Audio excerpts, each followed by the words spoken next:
Hi, welcome to another episode of Tip Talks Tech. I'm very excited today because I have my dear friend, Ashley McGovern, who also has her own podcast, and she's a lot of my inspiration behind Tip Talks Tech. She has an amazing podcast, and I want her to talk about it. But we are today, the topic that we're covering is tech trends in multifamily content marketing because Ashley is an amazing content marketer. And I'm excited to pick her brain on some of these things. But before we do that, can you jump into a little bit of your background and let's talk about your podcast too, because I think that's going to be a great way for listeners to connect with you after. I normally like to do that at the end, but I want to start with that today. Yay. Well, Tiffany, thank you for having me on the podcast. I love when we get together and we can just chat and catch up on all the things in prop tech. So thank you for having me on the podcast. Okay, so a little bit about me. My name's Ashley McGovern. I work at RealLink, which is a virtual tour solution in the multifamily industry. And I run our content marketing campaigns over there. So I know we'll be talking a lot about content marketing, which is my favorite topic. So that's what I'm doing over at RealLink. And then as far as my little side hustle, I co-host a podcast called Two Pizza Marketing with Melissa Moody, who is over at ComSoar. But our podcast is centered around small team marketing challenges at early stage startups. So it's definitely geared towards those B2B marketers out there. So if we have anybody from prop tech listening, we talk all about the small team challenges of being on, at an early stage startup, because there's a lot of fun things that go with that, but there are a lot of learning moments. And we want to make sure that people know they're not alone. We're all trying to figure out B2B marketing together. And that's the podcast. But the name, people are always like, why is it called Two Pizza Marketing? So I like to give some insight there. But Jeff Bezos coined the two pizza rule phrase, which says the most agile, effective teams are ones that are small enough to only need two pizzas for the team meeting, which again is the impetus of our podcast where we talk about all those small team challenges and wins. So yeah, that is the And I love your podcast so much. I have gotten the privilege of being on it twice, and it is the best. I am also obviously a small team marketing gal, so it provides a lot of value there. And I just thank you for everything you do there. Thank you. Yeah. So let's dive in a little bit on content marketing, especially in our industry. Let's dive into some of the trends that are happening right now. What are some of the things that you're seeing as far as content marketing tech that you think is going to help kind of shape the future of what we do as marketers? Yeah. So I try to keep a pulse on this. And I'm glad you asked that question because I really do, as a content marketer in the prop tech industry, I feel that a part of our responsibilities is to see what emerging tech is out there. So then we can provide our expertise as a company on that. And actually, Christy Ficker, she's our brand evangelist. She's the video gal. She has all the expertise. I really work hand in hand with her to understand what's working in the industry and what's not. And so, thinking about this question, there were two things that came to mind. One, and this is from marketing in general, not even specific to multifamily, but I really think that voice search optimization will be big this year because we're seeing with Google, the generative AI, things are becoming more speedy and voice commands is a part of that journey. So, and I also think with like the rise of smart speakers and just voice assistants in general, optimizing content for voice search is going to become more crucial. And so creating content that really answers prospect, like going back to the multifamily industry, I think that you need to create content that just answers questions that residents are frequently asking along with prospects. So I wanted to give an example because I did this the other day because I use my phone just because usually when I'm here in Chicago. So when I'm walking, I try not to be on my phone too much just because there's people, cars everywhere and things are hectic here. So I was in River North and I was on the corner of a street and I, for the life of me, couldn't figure out what this beautiful property was. They didn't have their name visible. So I just asked my phone real quick. I was like, I gave the location of where I was at and I was like, what properties are over here? And instantly it pulled it up. And then I went down a rabbit hole of just like looking to see if they had available units because as a renter, I'm always looking for those things. But Yeah. that's a prime example of, I think, like voice search in the works and making sure that you have content to making sure that you have content that shows up in those moments will be important moving forward for multifamily marketers. Yeah, and that's something that I did think of it back when I was on the operations side, but at the time it wasn't as advanced as it is becoming now. So I wonder like what kind of questions people might look at to optimize for voice. Hmm. Yeah, I think because I was saying, are there available units? I forget the exact street I was on in River North, but that was what popped up the different properties. And I don't know if that was like geo targeting as well, Yeah. but I think that you would have to do some keyword and SEO research to identify those specific phrases that I guess prospects are asking on Google to then identify what content you create for it. Oh, and number two, I said I had two things that I wanted to bring up. And I'm not just going to say this because I work for Real Inc., a virtual tour solution, but I think that this is important because when I was moving from Indiana to Chicago, I narrowed down my search based off of if I could see the exact units of different Mhm. units and different like photos and videos to really identify where I wanted to move. So when I had done that research or that voice command, I started to go down that property and saw that they had unit level photos and videos. So then again, I went down that rabbit hole and I thought that that was really interesting. And I do think that video is still becoming really big in this industry and multifamily is still trying to figure out how exactly to use it. You're so right. And even thinking about us buying our house, they had so many photos on wherever we were looking. And as soon as we would get to the property, it would be a dump. Or it would be like kind of dirty on the walls. And you don't see that in the pictures. But I do think you get a better view of what's actually happening in that unit via video Mhm. because you can't really hide. You can't Photoshop. You can't hide as easily behind that. Yeah, and for me, it's more like the preferences. I wanted to make sure I had a good view. I wanted Yeah. to see the lake, and it just wasn't feasible with my schedule to make the drive from Indiana to Chicago. So I just think that any technology that's really helping streamline that process of apartment searching is going to be crucial. And we've started to see that a little bit more with video and photos of specific units. I think that the ILS sites are also doing a really good job with it too. So it's only going to advance from here. I'm really excited about it. Totally. So on that same track of talking about tech, how do you see AI transforming our content personalization and targeting? Because it is in every aspect, and you see people using it for creating content and things like that. Mhm. I think the more tailored an experience can be, the better. And going back to what I was saying when I was searching on Google, that was generative AI that brought up those properties right away. Um, and so I think the idea behind AI excites me, Yeah, not only from being a content marketer, but also a consumer of content because it's just getting you information quicker. And for me, I look at AI as a co-pilot because it's again going to allow me to get an answer to a question I have quicker, or it's going to help me curate my content a little bit faster than an editor. So again, I'm using it more as a co-pilot. I'm not relying on it. I'm just using it to benefit me in certain ways. And then I'm also taking advantage of it because when I'm searching on Google, again, like I'm going to click on the first response that I get outside of the ad. I never click on the ads, yeah, but after that, and so I'm excited to see how it continues to evolve in multifamily because I do think it's still pretty new. Um, but I am really excited to see what else we can do. Another thing that I was just thinking about was ChatGPT. I use it yeah, all the time.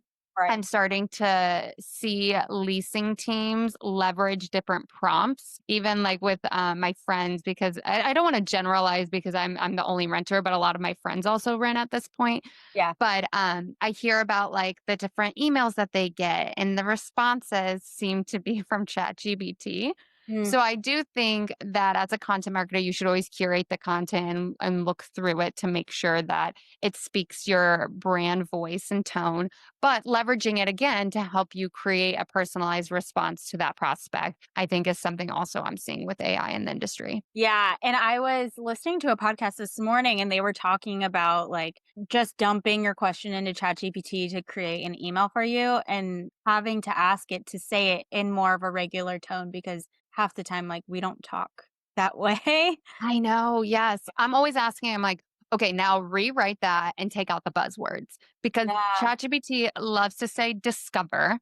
Mm. What else do they like to say? They say, there's certain ones in our industry too where they say, like, the multifamily sector.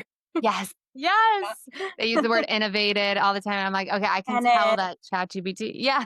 yeah, So I think you just need to be careful. That's me putting my content marketer hat on just to always curate the content before you send it out. But I do think ChatGPT helps you create that quicker response to a prospect. totally. So, people are consuming content in so many different ways, especially now that AI has entered the scene. What are some habits of renters that you see changing, and what does that mean for marketers like us? The general consensus from my friends and I, we still do our apartment search online before we go in person for a tour or before we reach out to the property. I don't think that's really changed over the last years. I do think that something I've noticed just with working at Real Inc. is that people will, or I should say, leasing teams will use our app to narrow down the specific apartments that they then would show off to a prospect before they come in. Because previously we would have leasing teams show 10 different layouts and then they would eliminate it down to two and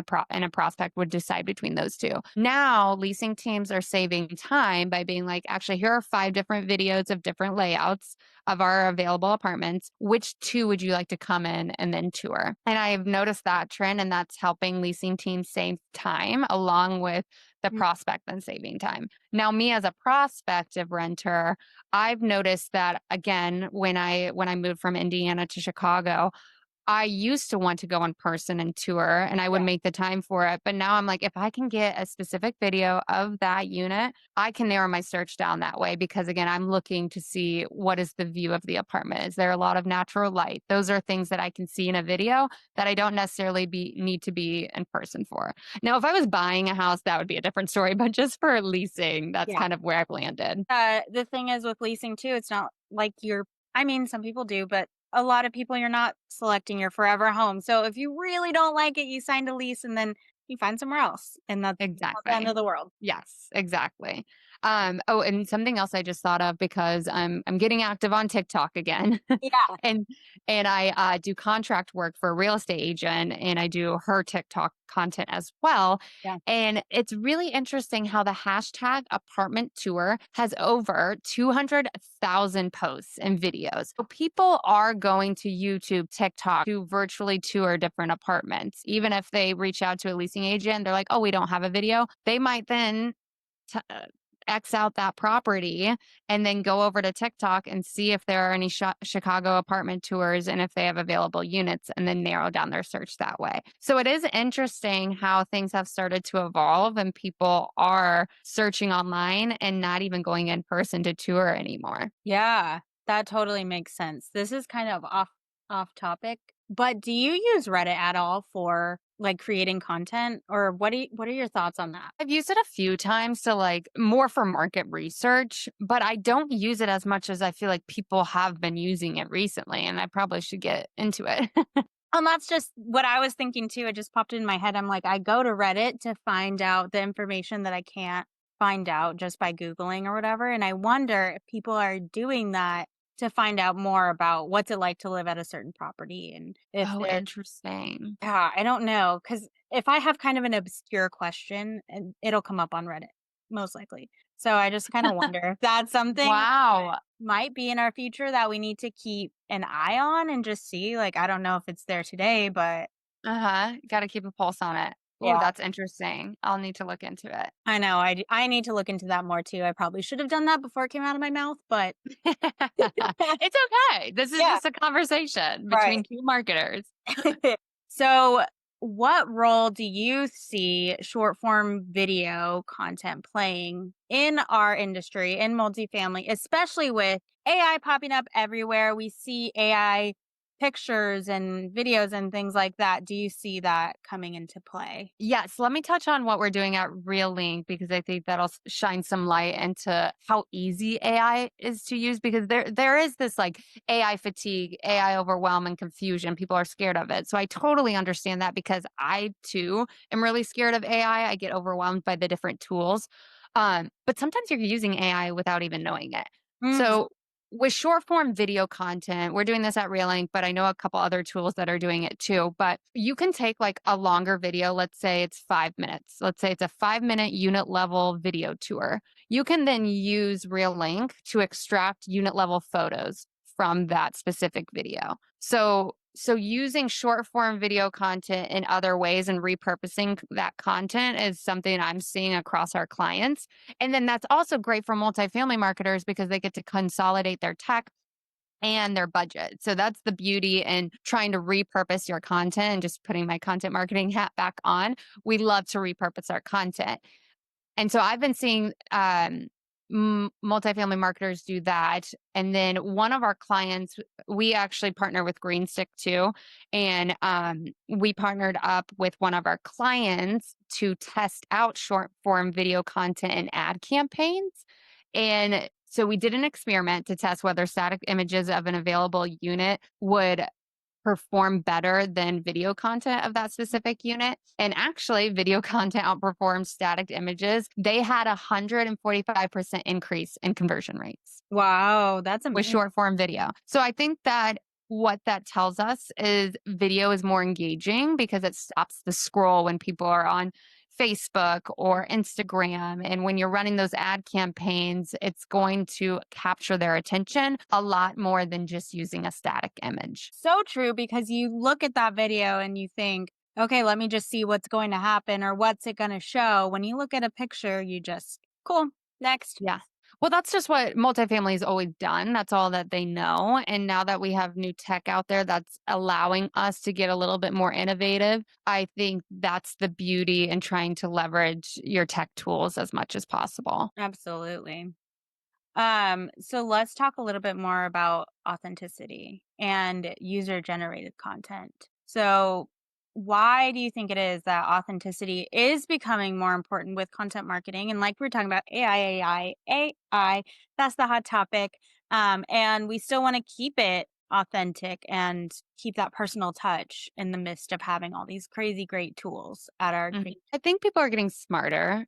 yeah. Again, kind of like what we were talking about. We can tell when a LinkedIn comment was AI generated, or we can tell when a post was actually AI driven. So we want to remember that people trust people, Yeah. and in order to do that, you need to create an experience that allows them to feel seen, that you heard them. So you're answering those questions that we talked about earlier with the right content. It can be AI driven, but you need to curate it with your brand's tone and voice. And so I think that that's important. And we're seeing that not only in the multifamily industry, but even on TikTok. Like people follow people that they can rally behind and feel that they have a shared interest with them and that they feel that they could be friends with them. The same thing applies with brands. And so I just think that as a PMC, you need to remember those things. Yeah. And when creating content, trying to be as buttoned up as possible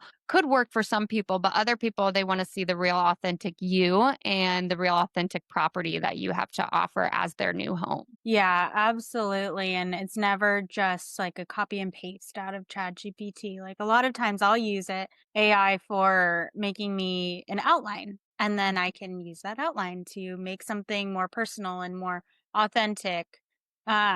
Which I think is again a helpful tool, but definitely not gonna want to use it for all the work. Exactly. Exactly. Awesome. So then kind of diving into user generated content. How can multifamily properties utilize that kind of content to build trust within the community? So I think that leasing agents are so busy. I mean, they're inundated with people coming into the office, they're answering phone calls. So trying to lean on your renters to be your content creators for you, I think not only helps you build a relationship with them, but it also helps new prospects learn about your property. So something I always recommend is actually to get familiar with your renters who are TikTok creators or Instagram influencers and try to ask them if they would create a video. Maybe they did create an apartment video and use that hashtag and that video went viral. Reach out to them, maybe give them an incentive and ask to repurpose their video on your social channels, is what I would recommend. Because again, leasing teams are so busy. And if they can use, which this in this case would be user generated content, it will save them some time from having to be that videographer. Or you could also do video testimonials. So let's say that you don't have any video creators at your property. Why don't you find your renters who are champions of your properties and ask them just to be in a 30-second video for you and then post it on social media? Because then again, using the right hashtags, prospective renters will find you when they're either doing voice commands or they're just searching on Google or searching on social media for apartment tours. Totally. And I think you're right. Like offer an incentive. It doesn't have to be anything big, but if you offer an incentive, they're going to be more likely to want to do it. I mean, I can already see like a lot of residents might say, "Oh, I don't want to show my face or I'm feeling shy," because a lot of our leasing teams do that too, and we feel that way a lot of the time. But I think if you offer something that is more likely to draw them in, like I think that's going to get them to want to do it. Absolutely. So now let's talk about the data of our content because so much of content can feel subjective, but there is a data element behind it. So how can we use that data to move our strategies forward in our industry? You're completely right. Multifamily marketers need to see an ROI from their tech partners. So I almost think that every tech partner needs to have a data analytics component to their platform in order to be successful. And luckily at Relink we do. And actually, um, I know that the question I normally get asked is like, how do you measure? How do Mhm. you measure your video content, make sure that it's successful? And other than conversions, I obviously think that views and clicks are really big. But actually, I would even take that a step further and try to pinpoint how many times a specific prospect reviews that video. Because actually, we had a client who sent one video because with Reelink's videos, you get Reelink video links that you can hyperlink in emails or just send out or post on social media. You can see how many people click and view those videos. And we had one client send a unit level video out to a prospect, and that prospect had viewed that video 65 times.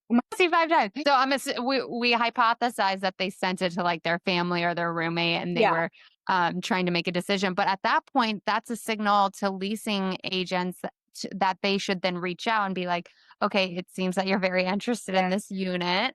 I wanted to see if maybe now you would like to apply for this lease. And I think that using that data can help inform some of those decisions and then justify the ROI and investing in your tech partners. Yeah, absolutely. That makes a lot of sense. And yeah, we're not going to pour our time and resources into something that's not going to give us something back. So Right. that makes kind of sense. Right. So let's talk about the change in content. What are some of the strategies that we can put in place to future proof our content? Like I could tell you, I have worked on content here with Betterbot that I've looked at a year later and gone, oh shoot, we need to make some changes to this because it is not like so many things have changed and Betterbot is an AI company and the way AI evolves is Mhm. crazy lately. But just what can we do to make sure that it's gonna withstand the test of time? Yeah, I think that you can have evergreen content that does stand the test of time, but having different SOPs and repurposing strategies in place will help you refresh that content. I think that if gosh, I feel like I'm just going to brag about Real Ink, but if you have Real Ink, like you're able to create those videos, then they can last a few years. If you do renovations, you can delete them and create new videos that way. So I think it just comes down to identifying your video strategy that aligns with the company goals. And then based off of that, start to build out a video library that you could then repurpose those videos on social media, into ILSs, into email campaigns, and just identifying that flywheel effect of where you want your content to go will help you be successful moving forward. But definitely agree that you have to refresh content every once in a while. Totally. And I used to think when I first started content marketing, I was like, I don't want to repurpose things. We have to have all new, all fresh, but you absolutely can. And it's actually a really great thing that you can do to help save time and make sure that people are still seeing what you have. Yeah, and to the point that we were talking about earlier, you can take like a 5-minute video and cut it up and have then 3 videos that then you distribute over the course of a month, and that's all of the video content you're going to use that month. And then you can do the same thing moving forward. So that's that flywheel effect of capturing maybe a 5-minute video, cutting it up however you would like that makes sense for you and your business based off of your goals, and then distributing that out across your channels and then just redoing that every so often. Absolutely. So let's talk about staying flexible with our content strategy and maybe implementing the two pizza marketing strategy, if you will, because you got to stay flexible. But what steps can people take to make sure that they stay adaptable with their content? Do you want me to answer from like a prop tech marketer standpoint or from like a multifamily marketer? Do you have an answer for both? Yes, I could do both. Yeah, let's talk about both. Okay, so from a multifamily marketer standpoint, I would say find your most creative leasing agent because there are leasing agents who have that creative bone and love to create content, and double down on them if they're open to it and have them be kind of the face of the company or for that specific property and ask them to create those videos for you.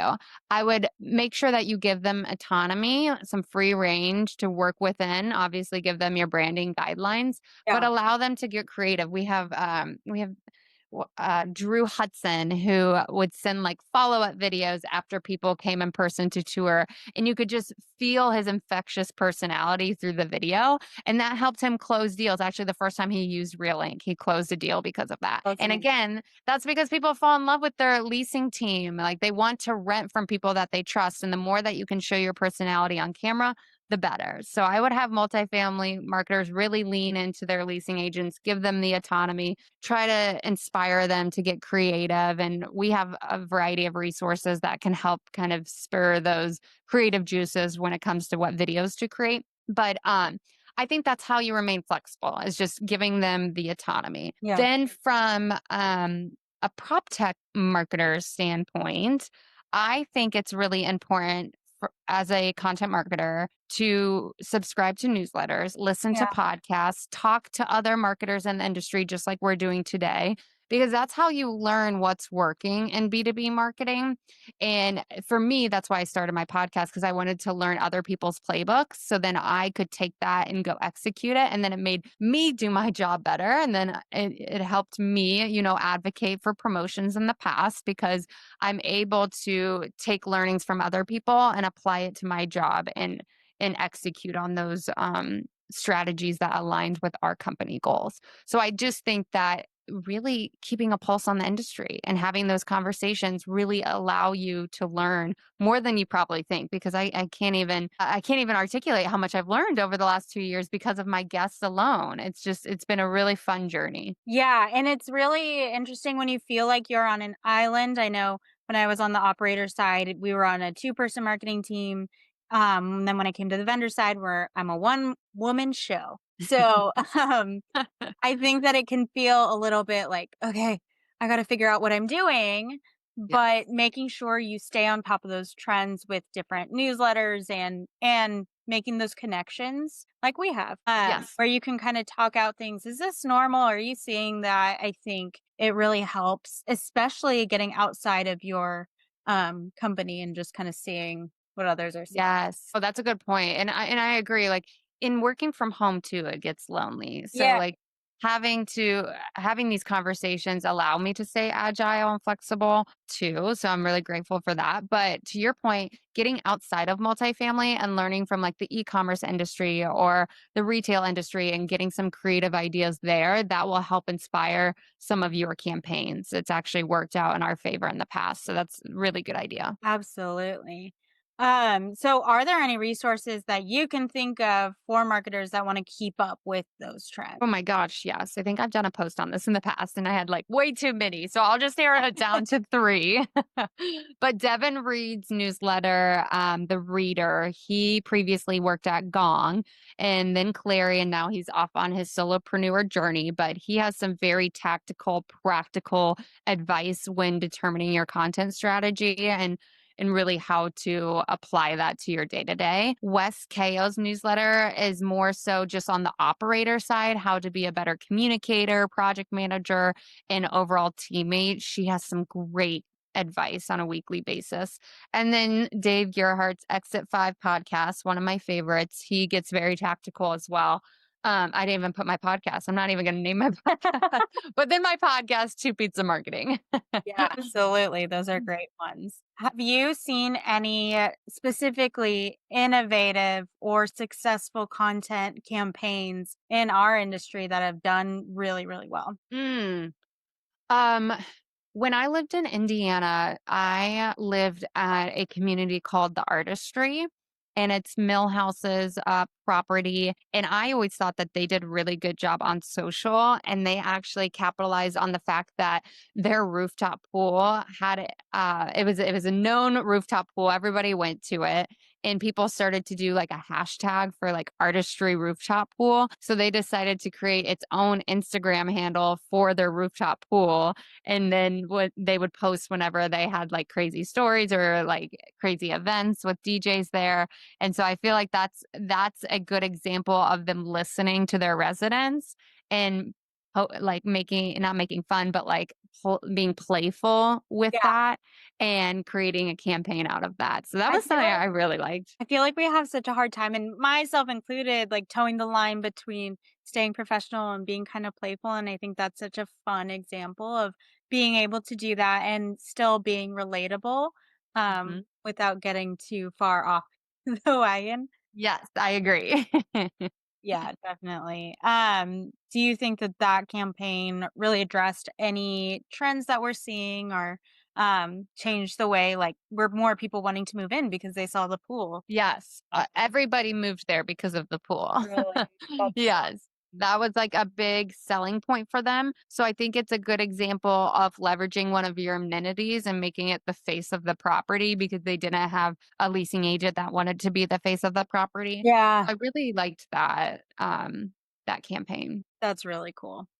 So as we're kind of closing out, are there any takeaways that you want people to remember when they are working on their content strategy and specifically for multifamily? Yeah, I think multifamily marketers, I mean, they have a tough job. And like, we speak to multifamily marketers all the time, and they're doing a fabulous job trying to understand emerging tech in the industry, how they can support their on site teams the best. So, one, I want to give credit to them because they are doing a lot. Um, my other thing is just to stay on top of trends. I think that's an overarching theme from this conversation is like there are always new trends. You want to see what lasts. And something that I think has lasted over the past couple of years is we need to enhance the apartment search process and that prospect journey because it hasn't been the best it could be. Yeah, And that's coming but from someone who's rented all her life outside of college. And I again don't want to toot our own horn at Relink, but like having those unit level videos and photos really do help enhance that prospect journey. So just thinking of like what can we do now to make sure that it's as seamless as possible? And again, I think voice commands will be really big moving forward in anything with AI. absolutely. Okay, so I have a bonus question for you, which I think that you inspired this because on your podcast, you have Yeah. you do I can't even explain it right now, but you have the other person think of a tech tool Mhm. that they love, and then you have to guess what it is. I don't Yep. quite do that, but I just wanna know about, like, what are you using right now that you really love? Because if I were to guess it, I probably wouldn't guess it right. Yes, it was like our tool tip where Yeah. I would have them think of, like, their favorite tool, and they describe it to me, and then, yeah, I would try to Yeah. guess. Yeah. So a tool I love is actually Asana. It's our project Really? management I've never system. used Asana, and I hear great things. It's amazing just because I project manage a lot of things. I wear a lot of different hats and I like how organized it is. I have my editorial calendar in there. That's where I have people review content. So it's just a very easy way to consolidate all of our resources and allow me to task out and delegate different projects. I think I need to look that up. I still use an old-fashioned, like, planner. Stop. Do I you love really? it. It's right in front of me, and I, Well, like. I do.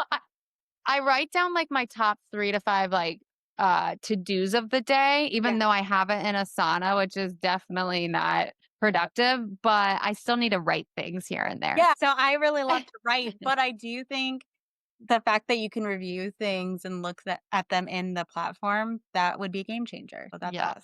Yes. Yes. So thank you so much for all of your insight and all your knowledge. I think this has been really, really great. Where can people find you and connect with you moving forward? Yes, you can find me on LinkedIn, actually McGovern. That's the main platform, I would say. And then my podcast. I Yeah, forgot about that. Two Pizza Marketing. But thank you so much for having me on the podcast. This was a lot of fun. absolutely. Thanks.